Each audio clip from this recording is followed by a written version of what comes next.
আসসালামু আলাইকুম দর্শক মণ্ডলী, যাদের একটু লো বাজেটের ভিতরে হাইব্রিডের সোলারের সেটআপ দরকার, আপনারা সাকোর এই হাইব্রিডের ইনভার্টারগুলো ইনস্টল করতে পারেন।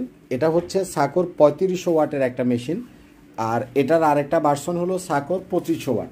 আমি যদি স্টিকারটা একটু দেখাই, দেখেন এটা হচ্ছে সাকো 3.5 কেভিএ 3500 ওয়াটের একটা মেশিন, এবং এটা হচ্ছে 2 ব্যাটারি সিস্টেম একটা হাইব্রিড সোলার ইনভার্টার।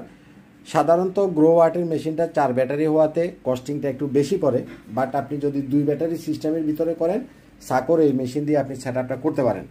সাকোর এই মেশিন 3500 ওয়াটের মেশিন, তারপরে সোলার প্যানেল 550 ওয়াটের 6টা, মানে 3300 ওয়াটের প্যানেল, এবং এক্সাইডের 220 অ্যাম্পিয়ারের 2টা ফ্ল্যাট টিউবুলার ব্যাটারি, ফ্রেম, কেবল, ইনস্টলেশন কমপ্লিট আপনি 3 লক্ষ টাকার ভিতরে কমপ্লিট করে ফেলতে পারবেন। এবং আমরা আপনার এলাকাতে গিয়ে